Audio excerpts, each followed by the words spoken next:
Do cabinet impulse responses really make that big of a difference? Today's round 2 of the shootout between the GE200 and the Ampero.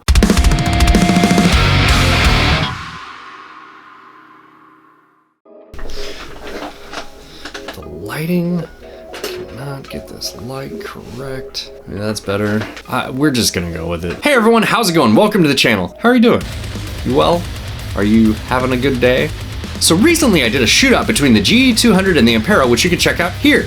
I got a lot of comments on that video, and I got one really interesting one from, I'm gonna butcher your name, dude. It's got the umlaut above the E. I think that's Yoel? Anyways. It would be interesting to compare both units using the same IR to have a better idea of the amp modeling differences. Here, I mostly hear a very different cab and mic with some variation of gain structure.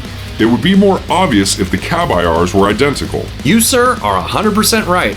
So that's what we're gonna do today. So today we're gonna shoot out the GE200 and the Ampero again, but we're gonna use the same impulse response for both units. The different amp models we're gonna be shooting out are the Engl Fireball, the Peavey 5150, and the Mesa Dual Rectifier. Also, shout out to Jose Ignacio Valverde Asanza for pointing out that you can actually download a dual rec patch for the GE200. Thanks, dude, I didn't know that. So now I actually have a dual rectifier patch in the GE200 to compare to a dual rectifier patch in the Ampero, so it'll be a little bit more honest. So this is how we're gonna do this. I'm gonna play back the mix blind so that you won't be able to tell which different amp modelers I'm using.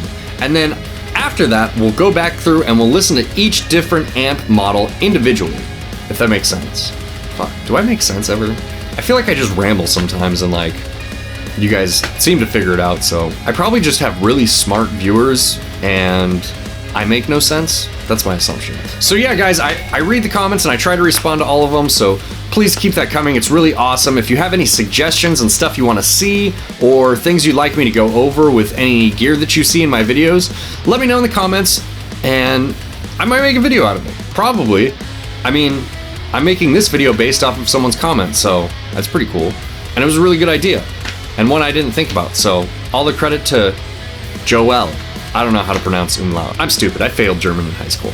I gotta say, I was really surprised how this turned out. I've always known that like cabinets and impulse responses and microphones make up a huge majority of the tone, and the way I've looked at it is the amp and the gain staging is more for like feel rather than tone. I mean, don't get me wrong, you're not gonna get a great tone out of a shitty amp and a good cabinet. You know, most likely not. But yeah, cabinets are such a huge part of your tone, and it was just really interesting to compare both modelers with the same exact cab IRs.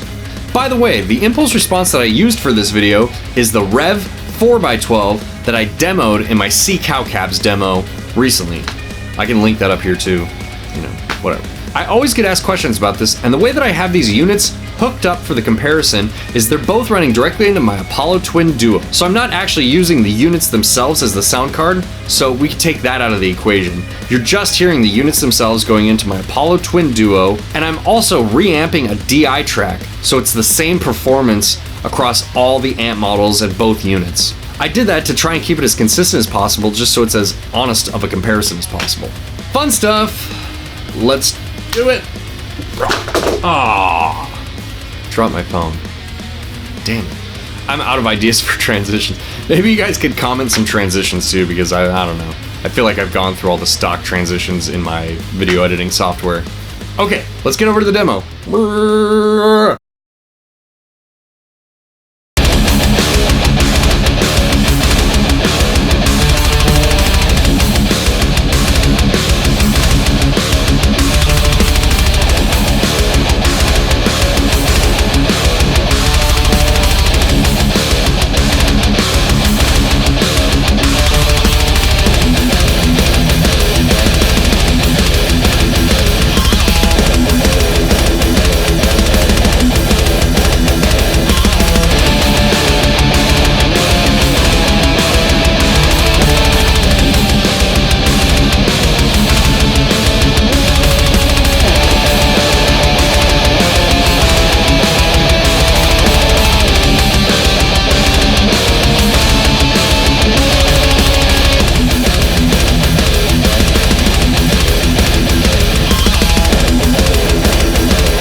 Alright guys, what did you think? I was really surprised by this comparison myself. I didn't think that they were going to be that close, to be honest with you. And when you use the same cab IR, those units sound very similar. The main difference that I noticed is a difference that's really hard to demonstrate, but you can tell when you're playing it, is that the Ampero has a lot more like movement or air in the top end. It's just more responsive and it feels more alive, if that makes sense. And the GE200 is a little bit more flat, especially in the top end. A little bit less responsive. Thank you so much for watching. If you like this video, please hit the like button and consider subscribing. Leave some comments below. Let me know how you're feeling. You can literally comment poop, and that's okay. That's your prerogative. I'm probably gonna get a bunch of comments that just say poop now, huh? Okay. I'm gonna stop talking now. Okay.